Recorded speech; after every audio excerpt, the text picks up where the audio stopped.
afraid of the dark. Today we will delve into one of the most notorious covert military projects of all time, an alleged attempt during World War II to make a naval vessel vanish from sight. The aftermath of this test revealed tragic consequences, leaving many of its crew in states of unimaginable insanity, catatonia, and in some cases far worse. Join us as we examine the infamous Philadelphia experiment. On the evening of October 28, 1943, Carl Allen and his crewmates were waiting on the deck of their ship, the SS Andrew Forsyth. Nearly 100 meters away lay a brand new Cannon-class destroyer escort, the USS Eldridge. Only 5 minutes earlier, the deck and upper workings of that vessel had been bustling with activity until the order was given for her crew to go below. Now, as she sat there on the water's surface, surrounded by numerous other ships, she seemed almost abandoned. Allen and his crewmates speculated among themselves about what they were about to witness, but no one could be sure. They had only heard whispers. Soon the murmured conversation subsided as an ominous low humming began to emanate from the Eldridge. As they watched, it seemed she was beginning to smoke, but upon closer inspection, they realized a greenish haze with no apparent source was enveloping her entire hull. This haze quickly expanded far beyond her superstructure, hanging in the air only a meter or so from the deck of the Andrew Forsyth. Suddenly there was a blinding flash of light. Moments later, Allen and his crewmates were amazed to see that, while the green haze had remained, the destroyer escort itself had completely vanished. As a low murmur of amazement began to circulate among them, Allen leaned over the deck railings and reached out in an attempt to penetrate the strange greenish fog before him. But rather than going through the vapor, his hand was repelled. After several more minutes, they were surprised by another brilliant flash, which quickly subsided. To their utter astonishment, the Eldridge had now returned to her original position amidst an immediate barrage of orders to vacate the Andrew Forsyth and head ashore. Allen caught sight of several technicians, scientists, and Navy personnel getting into waiting launches and making their way towards the destroyer escort. To his eyes, there was now an ominous air about the vessel, a brooding silence in which she seemed almost a specter of her former self. And as it would transpire, these misgivings would prove to be well placed. 43 years later, Carl Allen, now going by the name Carlos Allen Day, remained haunted by the events he had witnessed at the Philadelphia Naval Yards on that cold October evening. Penniless and living a reclusive existence in a quiet rural farming town, he had sadly become estranged from most of his family, and yet few of those who had met him during those intervening years could have suspected he had been involved in such horrors. The 61-year-old exuded a warm and trustworthy demeanor towards those he encountered, but his health was now failing, with a series of increasingly regular hospital admissions having caused him to accept the likelihood of his impending demise. This realization had prompted him to reach out to an investigative reporter named Jim Frazier, who had agreed to meet with the former sailor at his home in Greeley, Colorado. During the course of that interview, on August 14, 1986, Allende would stun the reporter with a complex series of scientific revelations. He would explain how hidden elements within the U.S.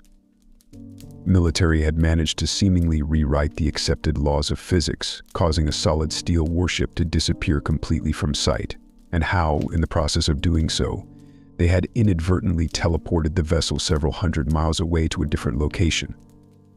In that same conversation, he would relate how the experiment would have been deemed a complete success, and much more, if not for the tragic set of consequences that followed. Because where the unfortunate crew members of the USS Eldridge were concerned, it had been a complete and utter failure. With every step that the technicians and escorting military personnel had taken deeper into the bowels of the USS Eldridge, it had seemed like they were being carried ever closer to hell itself. The experiment had clearly knocked out all power on the vessel, meaning they could only conduct their investigation by the light of their torches. Upon encountering the first few members of the ship's crew, it quickly became clear that the experiment had taken an awful toll on them. Several were unconscious, unable to be roused despite whatever method was applied. Others appeared frozen in place, unmoving and assuming the position they had been in at the time of the experiment. Those who were responsive were either crying out in pain or mumbling incoherently, trying to form sentences that made no sense because their words were bizarrely out of sequence. As they continued their descent further into the ship's lower decks, it became horrendously clear that not all of the crew had survived. One sailor was found staring in shock at his right arm, which had somehow become fused with the bulkhead he had presumably stumbled against during the experiment. As the technicians drew closer to him, they were horrified to see that the cold, hard steel was now completely integrated with the flesh and bone of the affected limb. Another crew member was found with the lower half of his body missing, having sunken into and become fused with the metal flooring. The shock of what had taken place was clearly etched upon the poor soul's agonized features, frozen in time at the moment he had lost his life. The deeper into the warship's interior the group went, the worse the effects of the experiment seemed to have been upon the crew. 3 more sailors were found to have been swallowed up or integrated into the ship's hull at various points, none of whom could be revived or saved. Even more horrific were the bloodied remains of several men who appeared to have been turned inside out, with sections of their uniforms and dog tags just visible within the grisly mass of flesh and bone they had been reduced to. As time passed, the rooms and corridors of the Eldridge began to fill with anguished cries and howls as the minds of those trapped inside began to swim back into focus. In the aftermath, the surviving crew members were closely monitored. They had been sworn to secrecy regarding the details of the experiment. But as it would transpire, many of these sailors had sustained long-lasting and even permanent anomalous side effects as a result of what they had been subjected to. Some would descend into sudden episodes of madness, acting with uncontrollable rage and anger for a brief period before suddenly returning to normal, as if nothing had happened. Certain crew members, however, would suffer a complete mental breakdown and never recover. In other cases, the unfortunate individuals would become trapped in what Alan referred to as deep freezes in essence. Those affected would immobilize on the spot, frozen in the pose of whatever action they had been conducting at the time, much like a statue. Incredibly, in a small number of these instances, the crewman would fade out of existence and never rematerialize. One sailor, who became disoriented, was observed to walk straight through a solid brick wall and was never seen again. During another incident, 2 sailors from the Eldridge became embroiled in a bar fight with crew members of another ship, only to suddenly vanish in the midst of the ruckus. There were also rumors of an even more disturbing event in which a former Eldridge crew member, experiencing a deep freeze, inexplicably burst into flames. His inert remains continued to burn uncontrollably for a further 18 days, despite efforts to extinguish the blaze. When pressed for an explanation for these terrifying incidents by Jim Frazier, Alan stated that he did not believe the torment experienced by the men was psychological.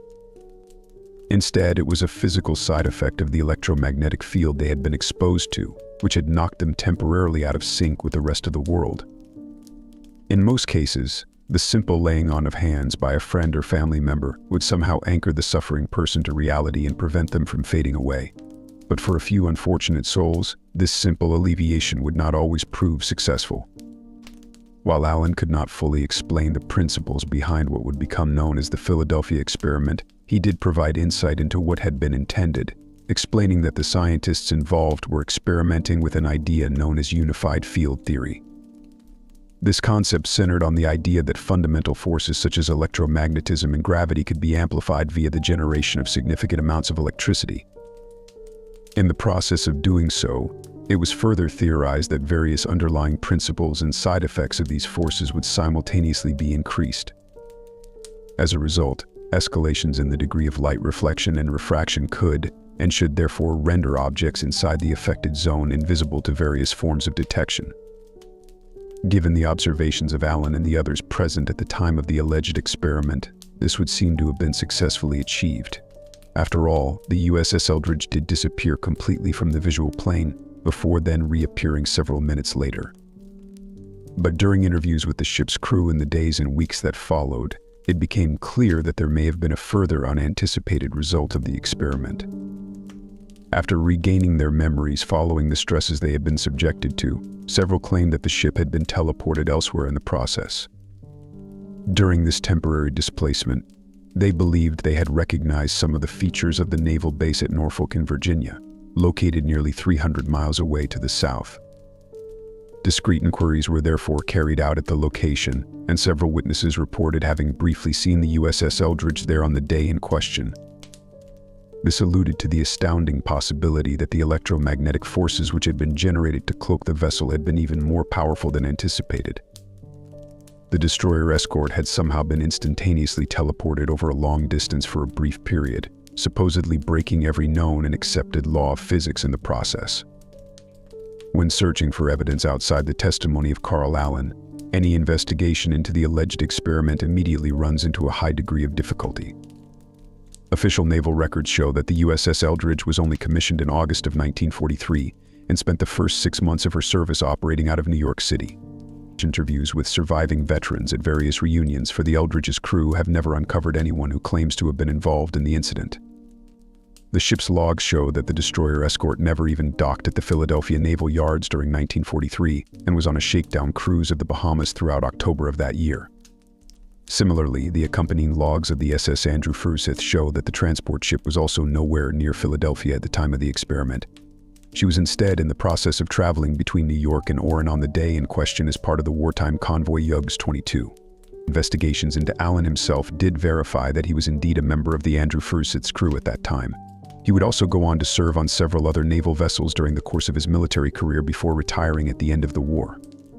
However, interviews with his family and friends paint the picture of a fantasist who had spent his entire life exaggerating his dealings and encounters with others.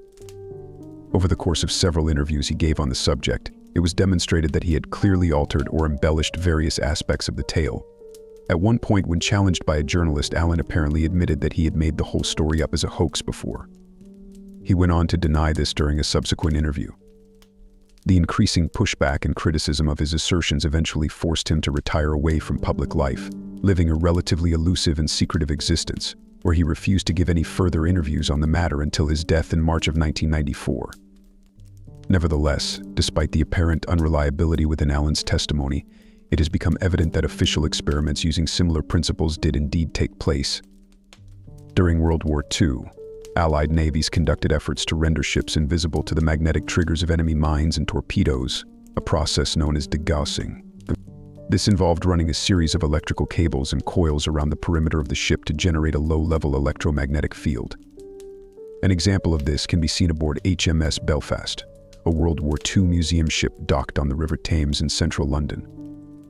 Official documents also suggest that similar experiments were carried out by the United States Navy aboard the USS Hammond, an Edsall-class destroyer based in Philadelphia at the time of the events Allen described.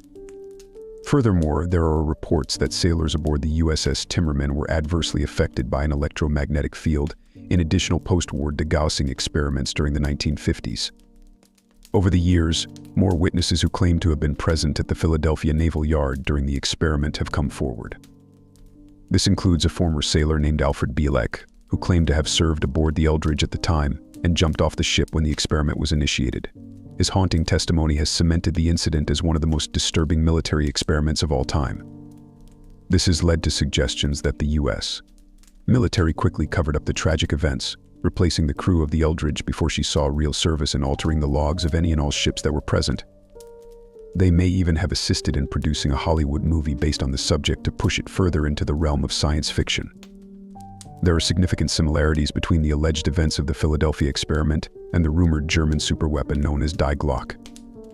This adds more intrigue to the possibility that the militaries of World War II were experimenting with forces they could not fully comprehend or control. These themes are also present in another alleged secretive project undertaken by the United States military in the aftermath of the war, carried out at an unassuming air base situated on the eastern tip of Long Island in New York. This was a sinister and secretive program known as the Montauk Project.